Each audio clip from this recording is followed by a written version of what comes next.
जय हिंद। आज का हमारा टॉपिक है भारतीय इतिहास। भारतीय इतिहास में आज हम लोग मुगल काल की कलाओं के बारे में देखेंगे, जो मोस्ट इम्पॉर्टेंट टॉपिक है। यहाँ से बहुत सारे क्वेश्चन एग्जाम में पूछे जाते हैं, तो आइए देखते हैं। यहाँ पर आप देखेंगे मुगल काल की कला।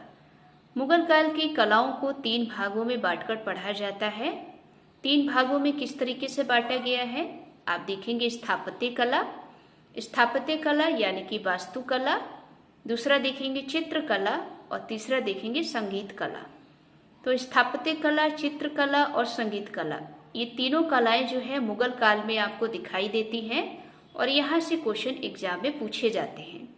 तो कला को पढ़ने से पहले एक छोटा सा परिचय हम लोग देखेंगे मुगल काल के बारे में।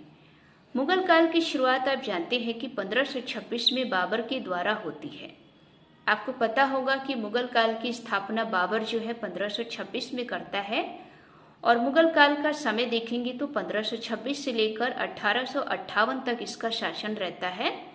ये एग्जाम में पूछा भी गया है कि मुगल काल का समय कहाँ से कब तक रहता है, तो ध्यान रखिएगा 1526 से लेकर 1858 तक।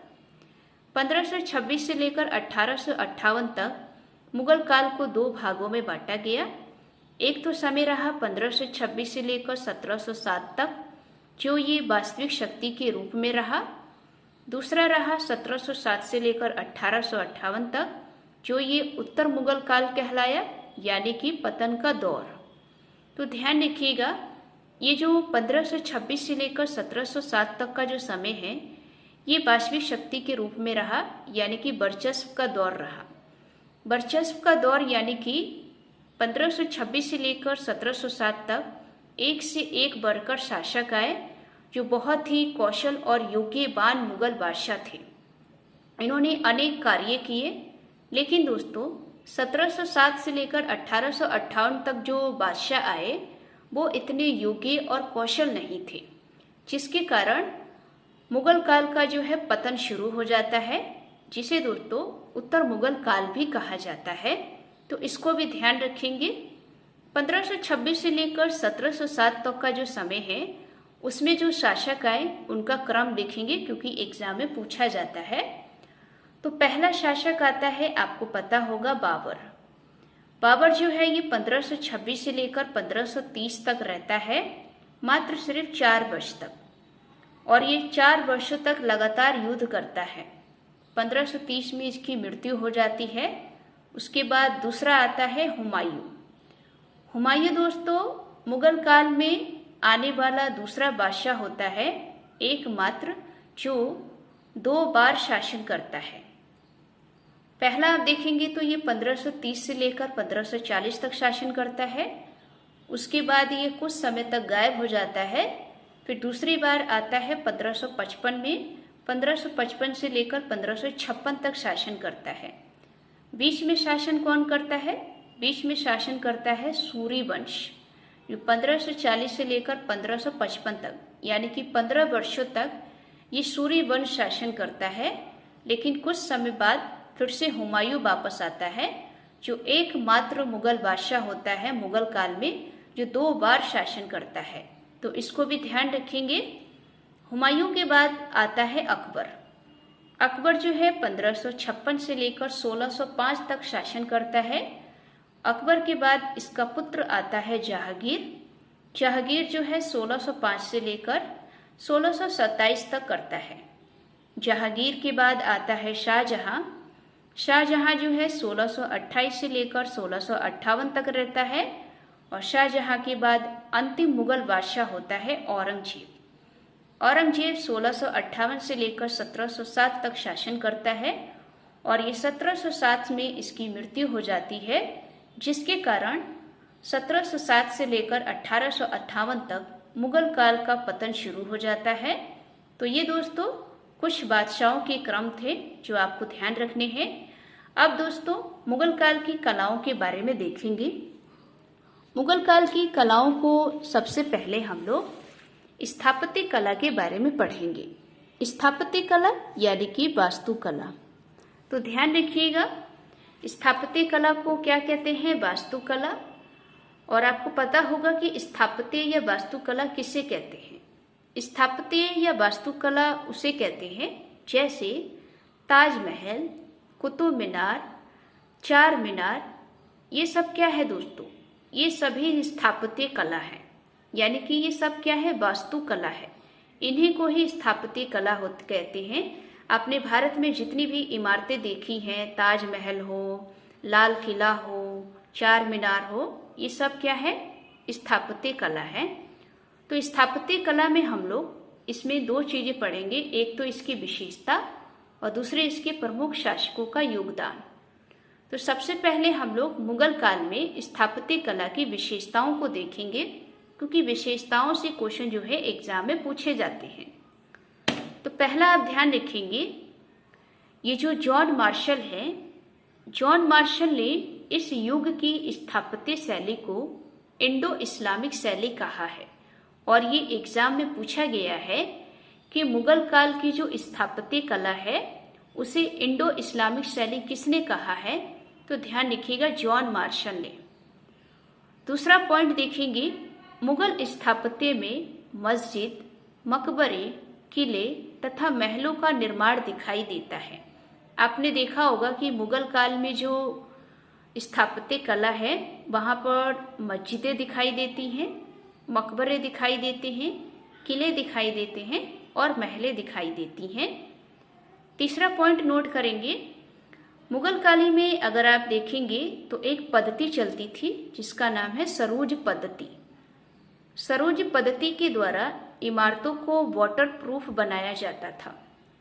वाटर प्रूफ बनाने का मतलब क्या होता है कि इमारतों को खराब होने से बचाना। आप जानते हैं कि इतनी मेहनत से हम किसी इमारत को बनाएंगे और वो आंधी तूफान वर्षा से क्या हो जाए, खराब हो जाए, तो उसका कोई फायदा नहीं है। तो मुगल काल में जो स्थापत्य कला का जब निर्माण किया जाता था तो उसमें एक पद्धति चलती थी, वो थी सरोज पद्धति। सरोज पद्धति के द्वारा इमारतों को वाटर प्रूफ बनाया जाता था। तो इसको ध्यान रखिएगा, पूछा जाता है कि सरोज पद्धति क्या है। तो सरोज पद्धति मुगल काल की स्थापत्य कला में इमारतों को बचाने के लिए वाटर प्रूफ का इस्तेमाल किया जाता था। तो इसको नोट करेंगे। दूसरा पॉइंट देखेंगे, मुगल काल के अंग। आपको पता है कि मुगल काल में जो स्थापत्य कला बनाई जाती थी उसमें कुछ अंग बनाए जाते थे। जैसे हम लोगों में आपने देखा होगा, जब हम लोग घर बनाते हैं तो छज्जे बनवाते हैं, छज्जे निकलवाते हैं। वैसे ही मुगल काल में भी कुछ अंग होते हैं, जैसे कि मेहराब, शहतीर और मीनारें। बहुत सारी चीजें होती हैं, तो कभी कभी अंग भी पूछ लिया जाता है। दूसरा पॉइंट देखेंगे, इमारतों के निर्माण में लाल बलुआ पत्थर का सर्वाधिक प्रयोग। ये पूछा गया है कि मुगल काल की जो स्थापत्य कला है उसमें सर्वाधिक किसका प्रयोग किया गया है, तो ध्यान रखिएगा, लाल बलुआ पत्थर का। आपने देखा होगा लाल किला भी लाल बलुआ पत्थर से बना हुआ है, कुतुब मीनार भी लाल बलुआ पत्थर से बना है। तो सबसे ज्यादा लाल बलुआ पत्थर का इस्तेमाल किया गया है। फिर आप देखेंगे, विशेष इमारतों की छतों को अंदर से पित्रा-दुर्रा स्थापत्य शैली से सजाया जाता था। ये पित्रा-दुर्रा स्थापत्य शैली को ध्यान रखेंगे क्योंकि यहाँ से क्वेश्चन पूछा गया है। पित्रा-दुर्रा स्थापत्य शैली क्या है, ध्यान रखिए। पित्रा-दुर्रा स्थापत्य शैली के अंतर्गत सोना, चांदी, बहुमूल्य पत्थरों का प्रयोग किया जाता था। दोस्तों, पहले के जो राजा महाराजा हुआ करते थे वो जब अपने महल बनवाते थे तो जो महलों के अंदर जो छत होती थी तो उन छतों को सोना, चांदी और बहुमूल्य पत्थरों से बनवाते थे और बहुत ही सुंदर तरीके से सोने से अंदर की जो छतें होती थी वो उसका बॉर्डर बनवाते थे। तो वही दोस्तों पित्रा-दुर्रा स्थापत्य शैली है। तो आपसे एग्जाम में पूछा जाता है कि पित्रा-दुर्रा स्थापत्य शैली क्या है, तो ध्यान रखिएगा, पित्रा-दुर्रा स्थापत्य शैली के अंतर्गत सोना, चांदी, बहुमूल्य पत्थरों से छतों को बनवाया जाता था।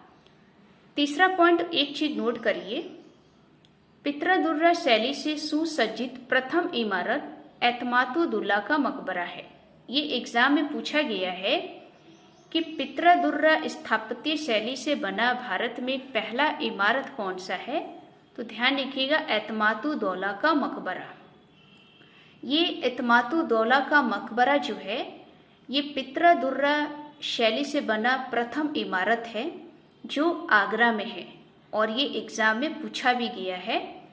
एतमातुद्दौला का मकबरा दोस्तों ये जहांगीर की पत्नी नूरजहां के पिता के नाम पर रखा गया है, तो इसको भी नोट करके चलेंगे। पूछा जाता है कि वह मकबरा कौन सा है जो जहांगीर की पत्नी नूरजहां के पिता के नाम पर बनवाया गया, तो ध्यान रखिएगा एतमातुद्दौला का मकबरा। और ये एतमातुद्दौला का मकबरा जो है ये प्रथम इमारत है जो पित्रा-दुर्रा स्थापत्य शैली से बनवाया गया और ये आगरा में है।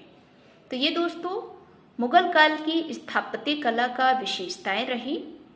तो कल के वीडियो में हम लोग या किसी नेक्स्ट वीडियो में हम लोग प्रमुख शासकों का योगदान देखेंगे। तो आज की ये वीडियो आपको कैसी लगी? अगर अच्छी लगी हो तो वीडियो को लाइक करें, चैनल को सब्सक्राइब करें। मिलते हैं एक नेक्स्ट टॉपिक में। जय हिंद, जय भारत।